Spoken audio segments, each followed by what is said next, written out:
नमस्कार मित्रों, सर्वप्रथम गायत्री मंत्र।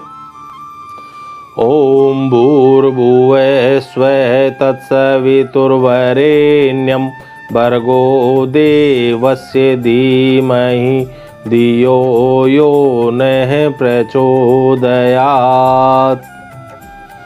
मित्रों, सर्वप्रथम आप सबको धन्यवाद कि आप मेरे चैनल को सब्सक्राइब कर रहे हैं, लाइक कर रहे हैं, शेयर कर रहे हैं, कमेंट कर रहे हैं। मित्रों, आज हम गंडमूल नक्षत्र के प्रभाव के बारे में बात करेंगे। ज्योतिष में 27 नक्षत्र होते हैं।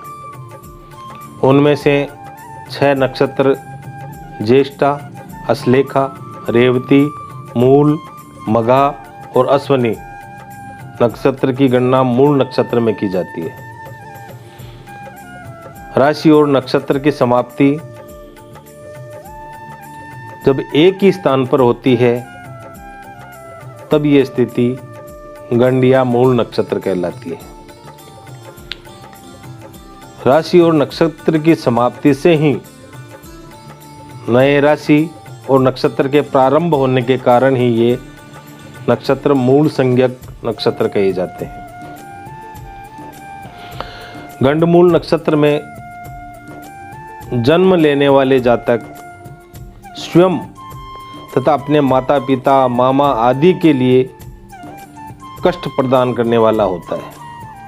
यही कारण है कि परिवार के लोगों को जैसे ही ये पता चलता है कि मेरा बच्चा मूल नक्षत्र में पैदा हुआ है, वैसे ही घबरा जाते हैं और नकारात्मक विचारों से ग्रसित हो जाते हैं, जिसका प्रभाव सीधे बच्चे के ऊपर पड़ना शुरू हो जाता है।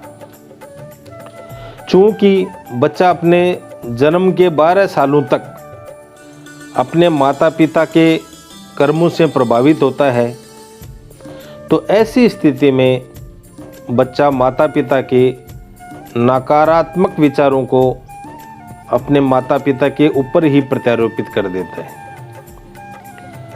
परिणाम स्वरूप परिवार कष्टमय जीवन व्यतीत करने लगता है।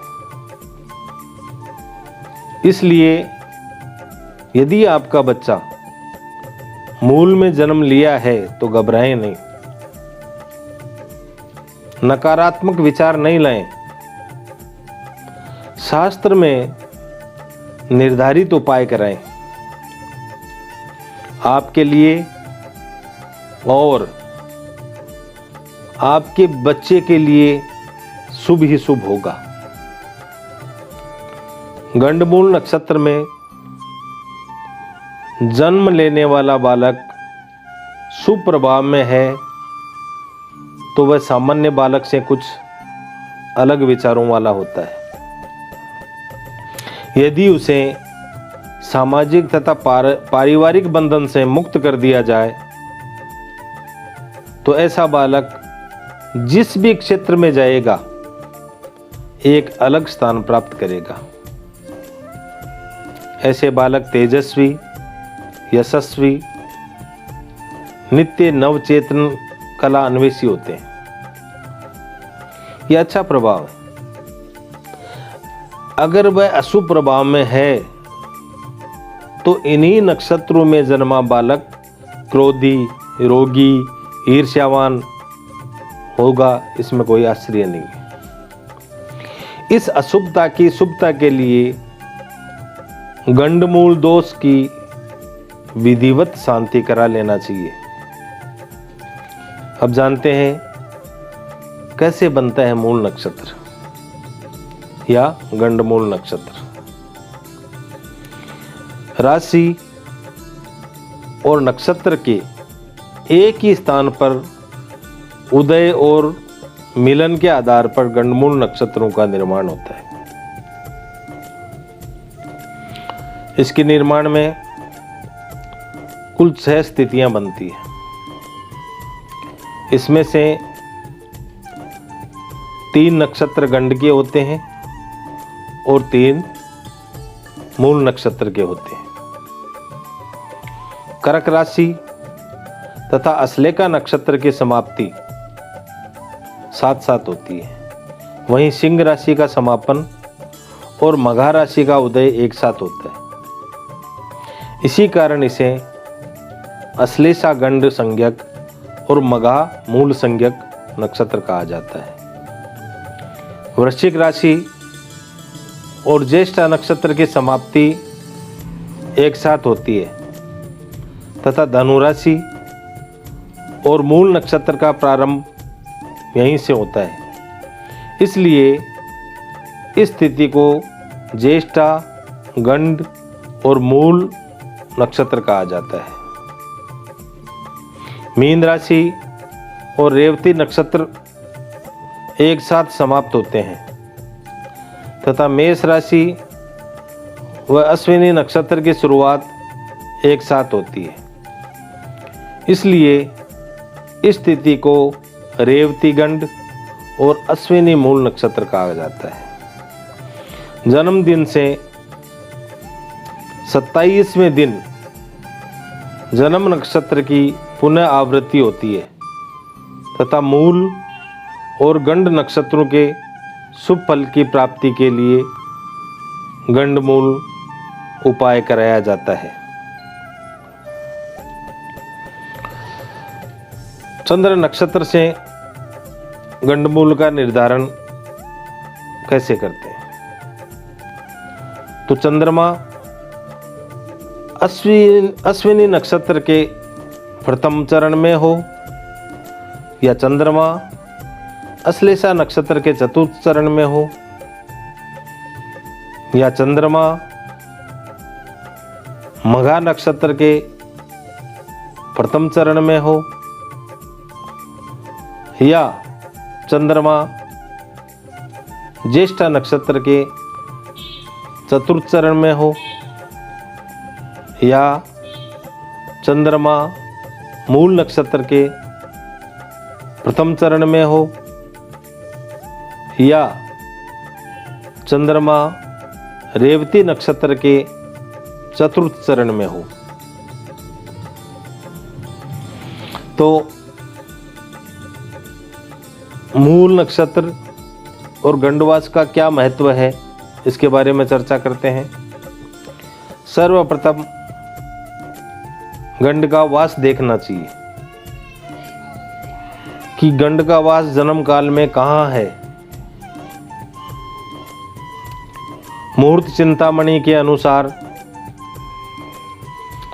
आषाढ़, भाद्रपद, अश्विन व माघ माह में गंड का वास स्वर्ग में, श्रवण, कार्तिक, चैत्र व पौष मास में गंडवास मृत्युलोक अथवा पृथ्वीलोक पर तथा ज्येष्ठा, बैसाख, मार्गशीर्ष व फाल्गुन मास में पाताल अर्थात नरक में गंड का वास होता है। जन्म काल में मूल का जिस लोक में वास होता है उसी लोक का अनिष्ट करता है। अतः मृत्युलोक अर्थात धरातल पर वास होने की स्थिति में ही अनिष्ट संभव होता है। मूल नक्षत्र का चरणवार प्रभाव क्या होता है, इसके बारे में जानकारी करते हैं।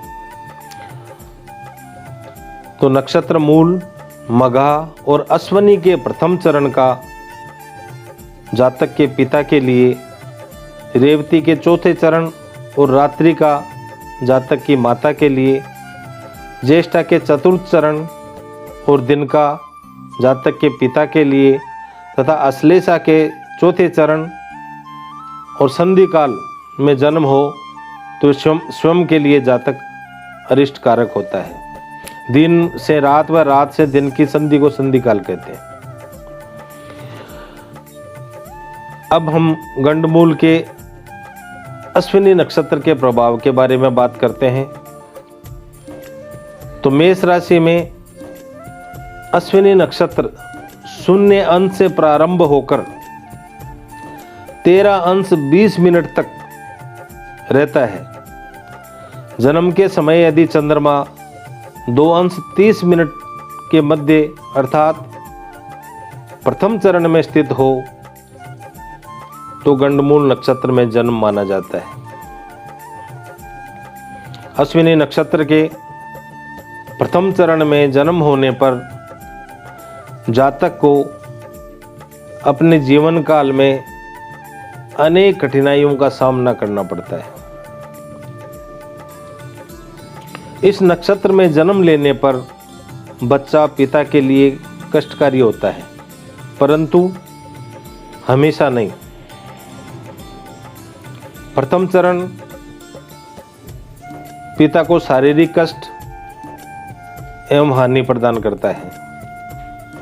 दूसरे चरण में परिवार में सुख शांति होती है।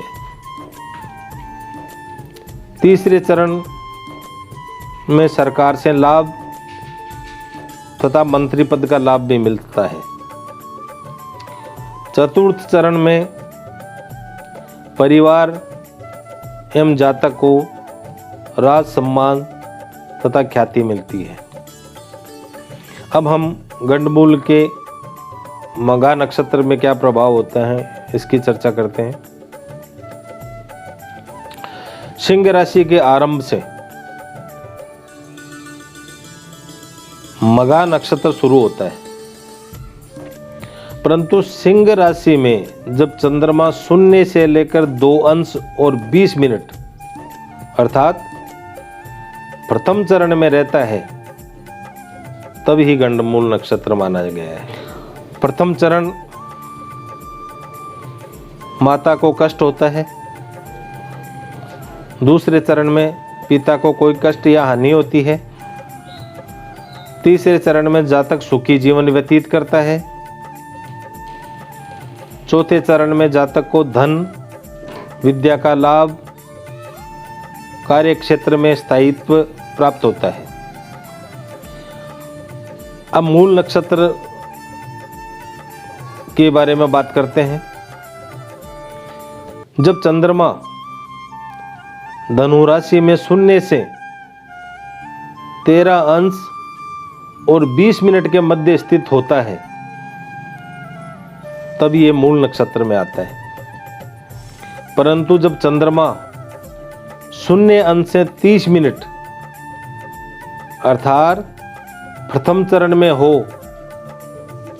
तो गंडमूल में उत्पन्न कहलाया जाता है। अब इस नक्षत्र के प्रथम चरण की बात करें तो ये पिता के जीवन के लिए घातक है। दूसरा चरण माता के लिए अशुभ, माता को कष्ट। तीसरे चरण में जन्म हो तो धननाश। चतुर्थ चरण में जातक सुखी तथा समृद्ध जीवन व्यतीत करता है। अब हम गंडमूल के अश्लेषा नक्षत्र के प्रभाव के बारे में बात करते हैं। जब चंद्रमा जन्म के समय कर्क राशि में 16 अंश और 40 मिनट से 30 अंश के मध्य स्थित होता है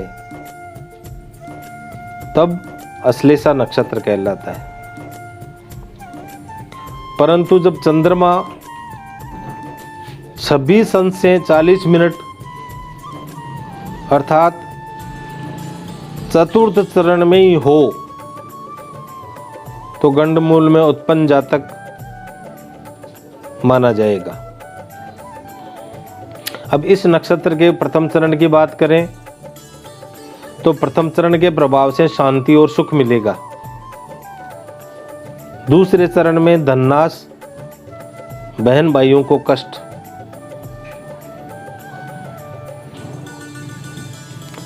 तृतीय चरण में माता को कष्ट,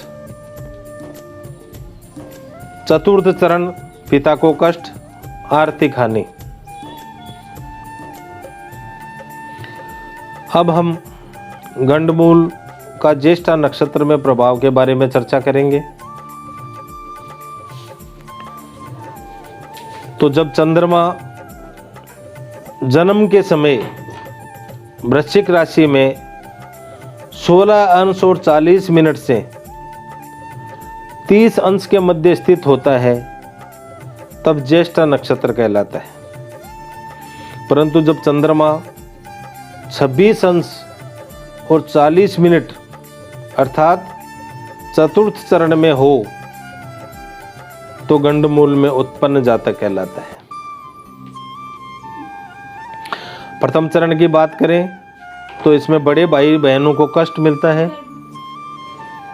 दूसरे चरण की बात करें तो छोटे भाई बहनों के लिए अशुभ है। तीसरे चरण माता को कष्ट। चतुर्थ चरण स्वयं का नाश।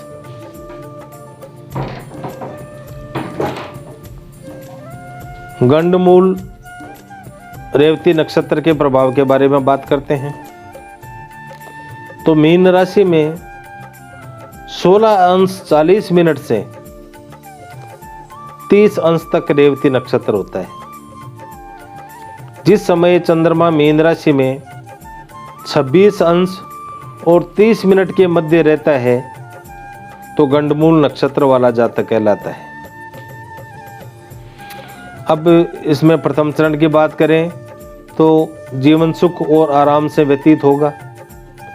दूसरे चरण में मेहनत एवं बुद्धि से नौकरी में उच्च पद प्राप्त होगा। तीसरे चरण में धन संबंध संपत्ति का सुख के साथ हानि भी हो सकती है।